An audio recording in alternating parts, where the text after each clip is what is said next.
Thank you very much, Krugman. I'm very happy to give this speech in this session, partly because two of my sons are married to Taiwanese, and I feel very at home here. And both of them live in the United States, but at least their parents live here. And another thing is, since I returned to Japan, I've been very much involved in sort of introducing or strengthening the market mechanism in various industries, really very different industries like electric industry, gas industry, agriculture, forestry, housing market, land market, and so forth. So I've been very domestic.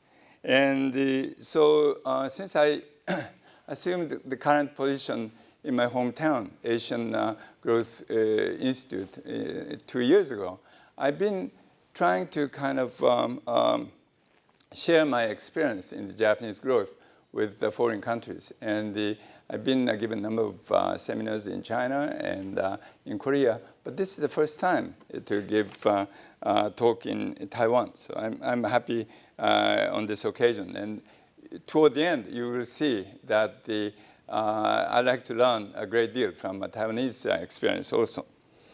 Now, today, I'd like to compare the two strategies of economic growth, namely industrial policy and competition policy. The industrial policy promotes targeted industry through those policy tools, like tax breaks, government loans. On the other hand, competition policy in this today's talk refers to any policy that promotes competition in the market. For example, anti-cartel policy, trade liberalization, deregulation, and privatization of publicly owned monopolies. Now,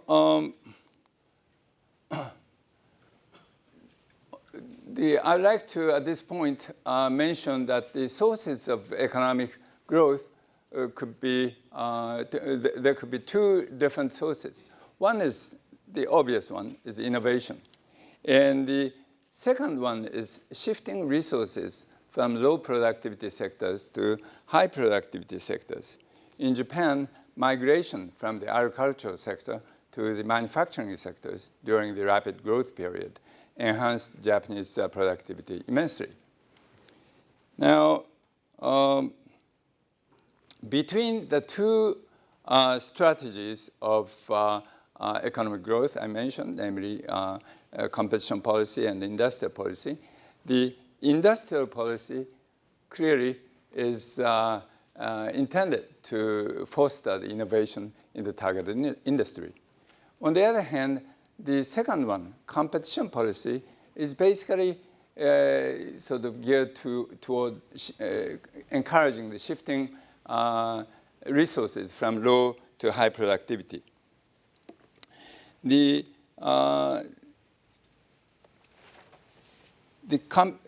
Just a moment. So I'd like to move on to the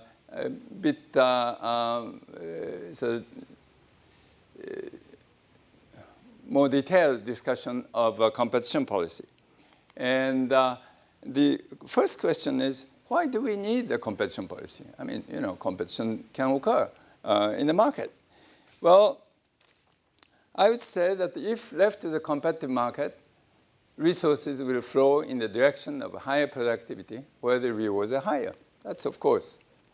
However, this natural flow of resources often faces obstacles set up by incumbent firms to protect their vested interests. So competition policy is designed to remove the obstacles that hamper the natural flow of resources. So in other words, the purpose of the competition policy is to break up those obstacles. Now, remarkable example of competition policy is the tariff-free opening of ports in 1855. This is wrong.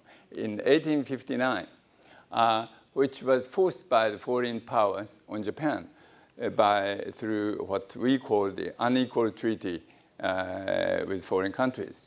But as a result of this tariff-free opening, actually maximum 5% was allowed. The domestic cotton growing was completely wiped out in 10 years after the opening. And so those cotton farmers either moved to the cities or switched to the other products, agriculture products. So it placed an enormous burden on them. However, the high growth of the early Meiji period would not have been possible without such a drastic competition policy. So in a sense, that unequal treaty worked as a sort of World Bank to Japan at that time. Now, competition policy also played an important role in stimulating the growth of the post-war Japanese economy. Let us historically review what they were. And the first one is dissolution of zaibatsu. Immediately following the Second World War, the general headquarters of the occupation force, which was then known as GHQ in Japan, requested the Japanese government to dissolve the pre-war industrial conglomerates like Mitsui, Mitsubishi, and Sumitomo, known as zaibatsu. The dissolution of zaibatsu took place between 1945 and 1950. The GHQ considered that these pre-war conglomerates should be dismantled, partly because of their fear that their resurgence will strengthen the right-wing political power, nationalistic political power, but partly because of their genuine belief that promoting competition provided an essential environment for healthy economy in Japan, just as in the United States. In a sense, the economists at GHQ at the time were the economists who were very active in the New Deal in the United States. And they were a little bit disappointed that their sort of dreams were not completely attained in the United States. So they're extremely idealistic. And so that was useful too. Now, Fair Trade Commission was established as a part of it. Now, another major competition policy was the drastic trade liberalization of 1960s, which forced Japanese firms to face international competition. I entered the college in 1961, so I remember this sort of a political debate very vividly. Now, the one startling example of import liberalization was the liberalization of oil. By 1960, Japan was almost self-sufficient in coal. In the late 50s, however, very cheap Middle East oil suddenly became available. And to protect the domestic coal industry, the government set up import barriers for oil. In the early 60s, however, the Japanese government liberalized the import of oil, which effectively dismantled the coal industry, resulting in the loss of jobs of some 300,000 coal miners. So you can see how rapidly oil import increased and how drastically the coal production declined. And so rapid economic growth of 1960s, however, would have been impossible without the import liberalization of oil.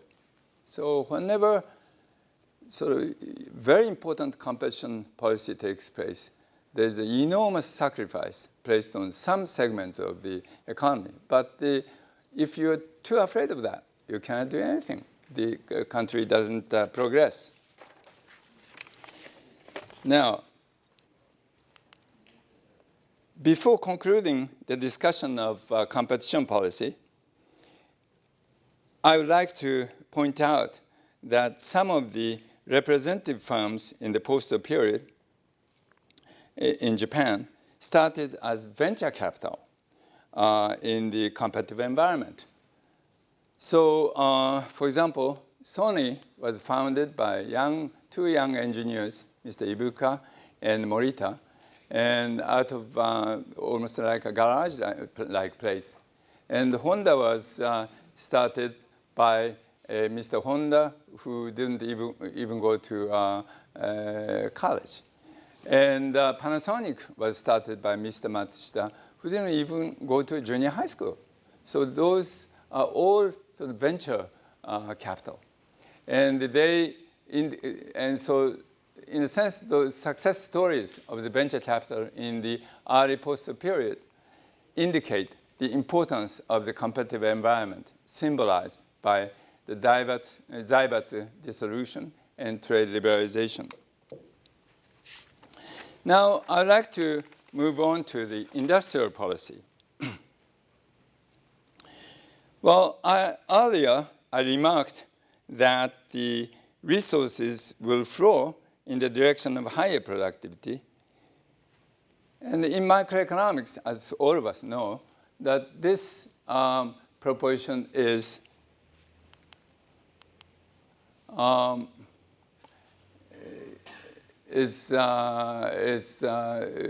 sort of referred to as a basic theorem of welfare economics, which states that the competitive market mechanism allows efficient resource allocation in the absence of market failures. And of course, this theorem is at the base of any competition policy. Now, this theorem, on the other hand, indicates that the industrial policy, which intervenes with the market, can be justified when a market failure exists. You know, there is a proviso which says that in the absence of market failures, so when there is a market failure, you can justify the industrial policy. And of course, market failures are like this. So let me give a representative justification for industrial policies based on those market failures. First is scale economies. And if a particular firm in an industry faces the scale economies, then a government can be justified to give subsidies to those companies. And they're called infant industry argument. And they are usually sort of considered as justification for import tariffs, for example.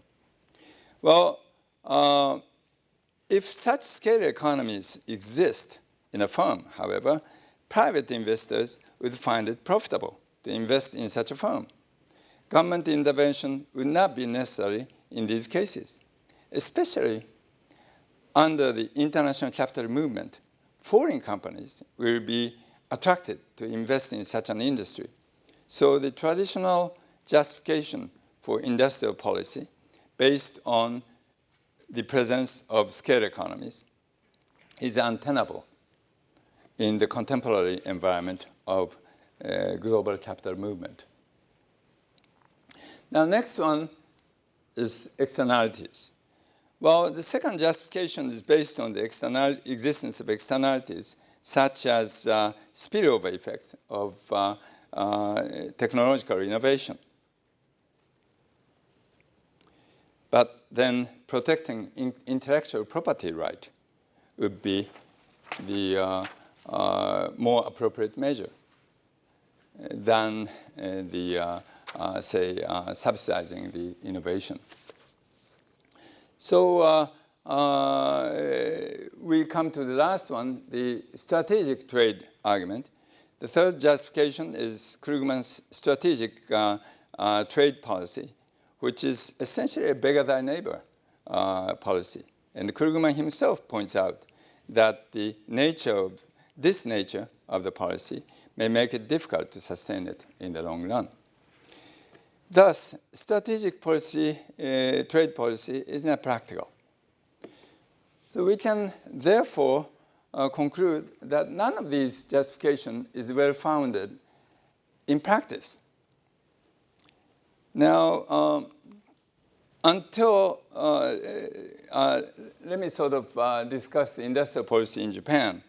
Until around 1990, however, a common belief was that the source of the Japanese economic growth was industrial policy, orchestrated by Japanese Ministry of International Trade and Industry, which is called MITI, and as represented by Chalmers Johnson's 1982 book, MITI and the Japanese Miracle.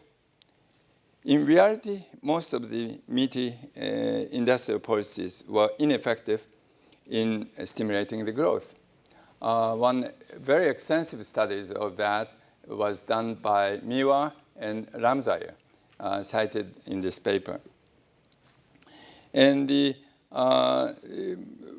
most blatant example of the government subsidies for the development of the fifth generation computer in 1970s, which turned out to be a fiasco as mainframe computers became obsolete with the advent of personal computers. And the problem is no one took the responsibility for spending so much government money. And this is a complete difference between the private sector and the government sector. Now, the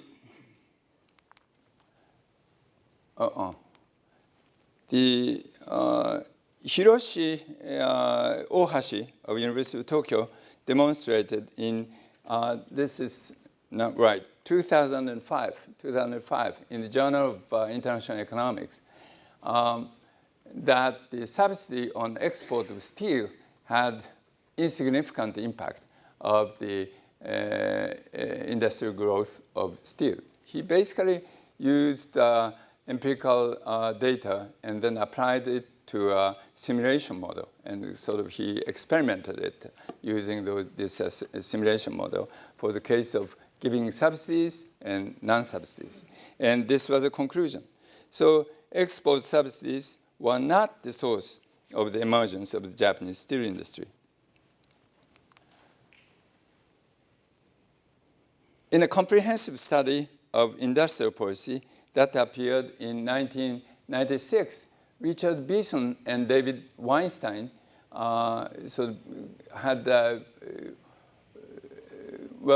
did a research on most industries. You could say all industries. And then they got the conclusion that there's no evidence that productivity was enhanced as a result of industrial policy measures. So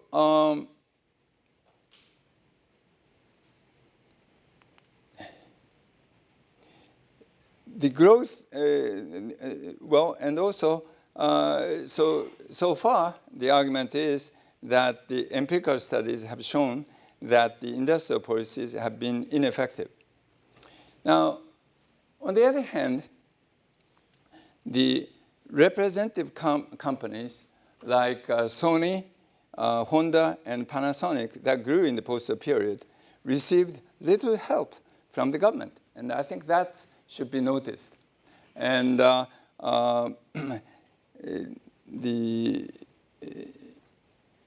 indeed, Hirotaka Takeuchi of Harvard Business School showed that there was practically no role played by the government in most of the successful industries in the post-war Japan.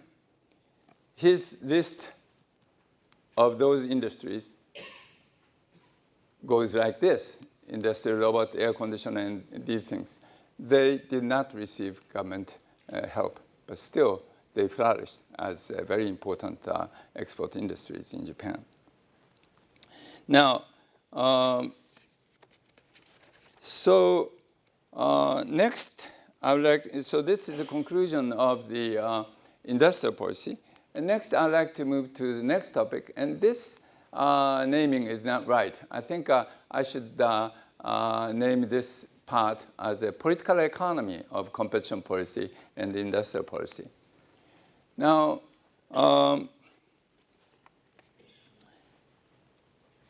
despite the ineffectiveness, industrial policy has attracted many policymakers.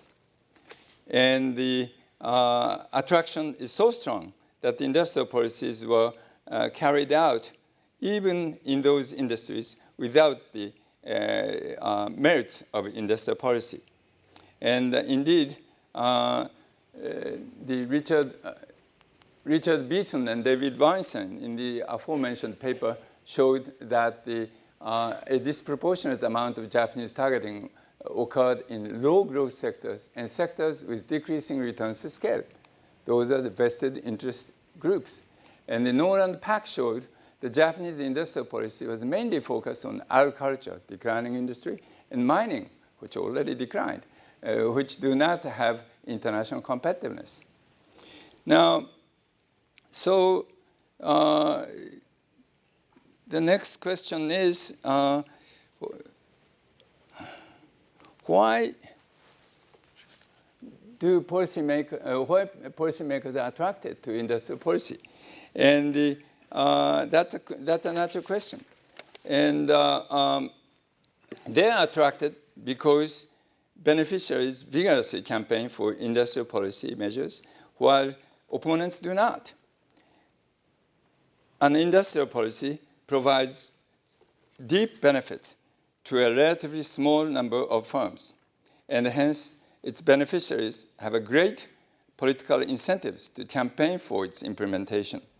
This implies that the government officials and politicians are exposed to temptation of receiving either explicit or implicit kickbacks from the assisted industries. In Japan, high government officials have often retired into executive positions of the firms targeted by industrial policy. During the 1960s, the board meeting of the Association of the Steel Industry, which was represented by senior executives of steel companies, was called the board meetings of ex-vice ministers of MITI, for example. The negative effects on the industrial policy, on the other hand, are thinly spread across consumers in the form of slightly increased prices or tax rates. Hence, victims of industrial policies do not find it worthwhile, the cost, to campaign against such policies. This is the reason why industrial policies are popular among politicians and bureaucrats in spite of the ineffectiveness.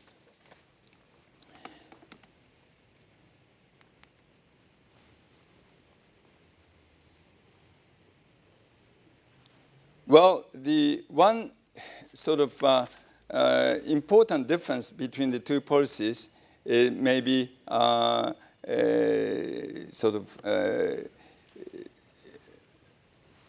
found as follows. In terms of choice of the growing industries. In the industrial policy, government chooses the target industry politically. So choice of the target industry is political, and if an industry policy fails, no one in the government takes responsibility. After all, tax money has already been spent on the project by the time the project fails, or the import prices have already been raised, and the damages from failure is spread widely, but thinly among the consumers. Thus, no particular individual will lose any meaningful amount of money. For this reason, the government is not under pressure to examine the cost effectiveness of the industrial policy prior to its implementation. This lays in stark contrast to the consumption policy, competition policy, under which private investors select the industries to invest in. Competition policy gives freedom to private companies to invest anywhere they want, but under the condition that if private industries fails, the investor has to bear the burden. So more careful study of cost effectiveness of the investment will be done before the project are started. So those two policies have a very opposite character in the process of choosing the industries where they put more resources in. So the conclusion.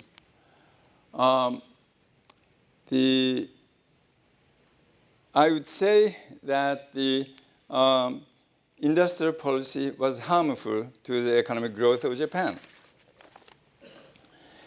So far, I have compared the industrial policy and competition policy as an instrument for a growth strategy. But my conclusion was that there's no intrinsic reason for an industrial policy to be cost effective in the productivity growth of the targeted industry. And the post-war Japanese experience has verified the theoretical expectation that the industrial policy is ineffective. But the point is, an industrial policy shifts resources from untargeted industry to the targeted industry, thus by reducing the output level of the untargeted industries. The fact that the industrial policy is implemented against the market force implies that unless justified on the ground of market failures, the industrial policy is harmful to the economic growth of Japan. And in Japan, the harmful effect was reinforced by the fact that the targeted industry of targets of the industrial policy was chosen with the political rather than economic rationale based on market failures, as I pointed out. Now the next question is, why did Japan grow despite the obstructive industrial policy? I would say that the Zaibatsu dissolution and the anti-monopoly policy, as well as trade liberalization, set the competitive environment at the very beginning. And the fact that the various venture capital like Sony, Matsushita, Panasonic, and so forth appeared sort of proves that fact. And then the next question is, why did Japan stop growing in 1974, about 40 years ago? The growth rate during the rapid growth period, and then it suddenly dropped here, and then continued to be low. And some people attributed this drop to be to the price hike in oil. But the oil price in Japanese yen later came back. So the oil price increase doesn't explain this sudden drop. Now, the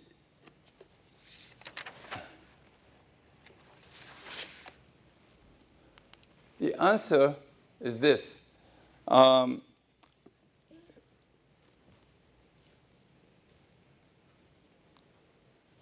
By the end of the rapid growth period of the 60s, various industries had accumulated vested interest and started to defend their interests by setting regulation to break new entrants through their influence on political and the government of politicians and government officials.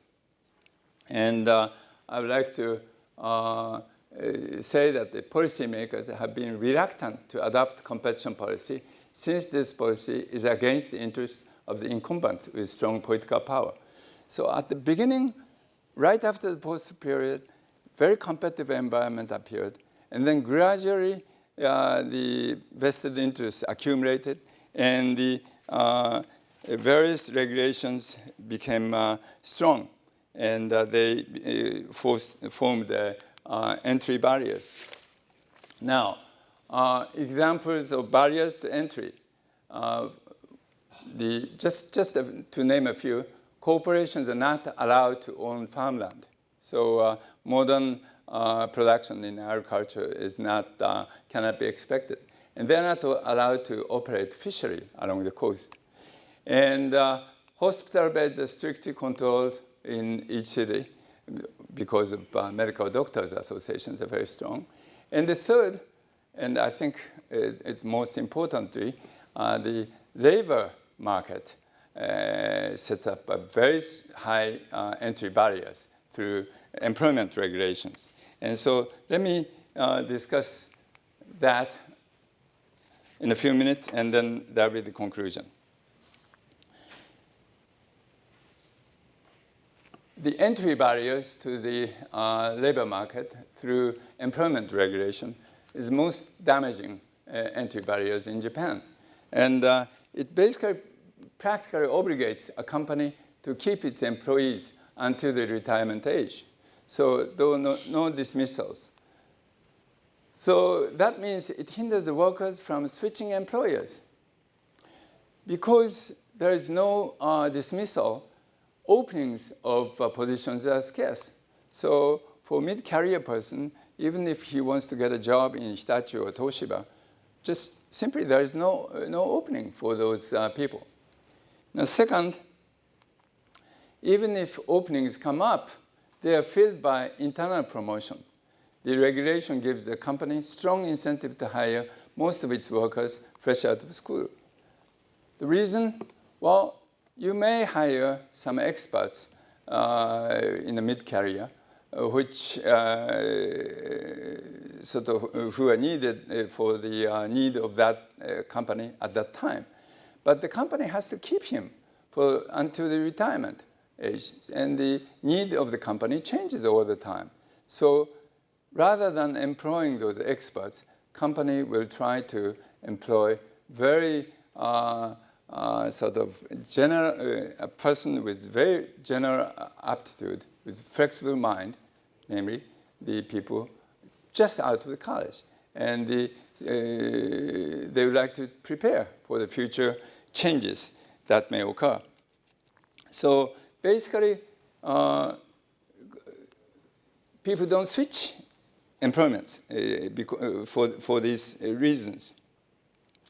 So this regulation is advocated by labor unions and regular employees, but it has virtually wiped out the opportunity for non-regular workers to get regular jobs. The regulation makes it hard also for the regular workers to switch employments. And now comes back to Taiwan. Incidentally, this strict employment regulation makes it very difficult for a person to start a new venture company by quitting a large company, because he would have no place to go if he fails. This may explain why relatively few venture companies appeared in the IT industry in Japan, when many venture companies emerged in Taiwan, successfully collaborating with Silicon Valley firms during the 1980s and 90s. So I would say that the more competition is needed in Japan, and we have had a kind of sporadic attempt to strengthen the competition policy. As you may have heard, Mr. Nakasone introduced privatization of public utilities in this period, and Mr. Koizumi was really serious in breaking up entry barriers, and he tried regulatory reforms during this period. But the followers of Koizumi were politically weak, and they gave up. And it didn't,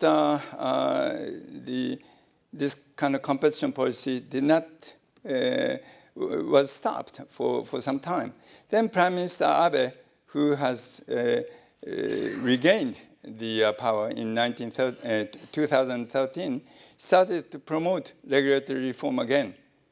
For example, by establishing national strategic zones, which I would say have accomplished quite a few deregulations in medical industries, agriculture industries, and city planning.